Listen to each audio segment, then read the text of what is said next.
নন্দীগ্রামে পুলিশের গুলি বামদুর্গে এত বড় ফাটল ধরিয়েছিল যে তা তাসের ঘরের মতো ভেঙে পড়েছে। সিঙ্গুরের সরকার ও পুলিশের ভূমিকায় অসন্তুষ্ট মানুষ প্রত্যাখ্যান করেছে সিপিএমকে।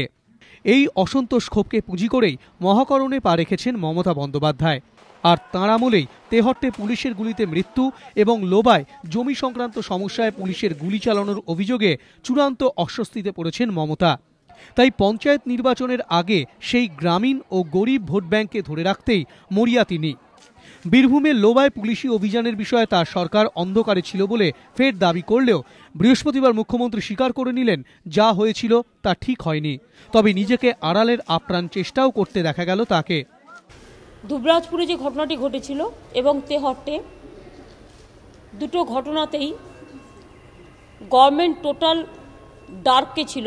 গভর্নমেন্টকে না জানিয়ে করা মানে হয়তো কোনো এক জায়গা থেকে পরিকল্পনা করে করা হয়েছে। 34 বছর এখানে একটা সরকার ছিল, তাদের লোকজন ছিল, তাদের অ্যাপয়েন্টেড লোক ছিল, এসব নানা রকম পলিটিক্যাল কম্বিনেশন, পলিটিক্যাল ছায়া তো একটা আছে। ওই দিন ওই ঘটনা করা অন্যায় হয়েছে। তেহট্টকাণ্ডে আইসিকে বদলির পর এদিন এসডিপিও এবং এসডিওকেও বদলি করার ঘোষণা করেন মুখ্যমন্ত্রী। সেই সঙ্গে তেহট্টকাণ্ডের বিচার বিভাগীয় তদন্তের ঘোষণাও করেন তিনি।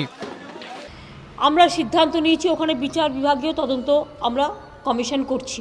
আমরা এসডিপিও, এসডিও, ওসি এদের সবাইকে ওখান থেকে সরিয়ে নিয়ে আসার সিদ্ধান্ত নিয়েছি। এর আগে তৃণমূল সরকারের আমলে মগরাহাটে পুলিশের গুলিতে মৃত্যু হয়েছিল দুজনের। সেই ঘটনারও বিচার বিভাগীয় তদন্তের নির্দেশ দিয়েছিলেন মমতা বন্দ্যোপাধ্যায়। রাজনৈতিক মহলের ব্যাখ্যা, বাম আমলে পুলিশের গুলিতে মৃত্যুকে বারবার হাতিয়ার করে রাজনীতির শীর্ষে পৌঁছানো মমতা ভালোভাবেই বুঝতে পারছেন মানুষের মনে এই ধরনের ঘটনা কী ধরনের ছাপ ফেলে। তাই আর্থিক সাহায্য, প্রশাসনিক রদবদলের মধ্য দিয়ে বারবার ড্যামেজ কন্ট্রোলের চেষ্টা করছেন তিনি। কিন্তু তার মধ্যেই আরও প্রকট হয়ে পড়ছে মুখ্যমন্ত্রীর অস্বস্তি। সুমন ঘড়াই, এবিপি আনন্দ, কলকাতা।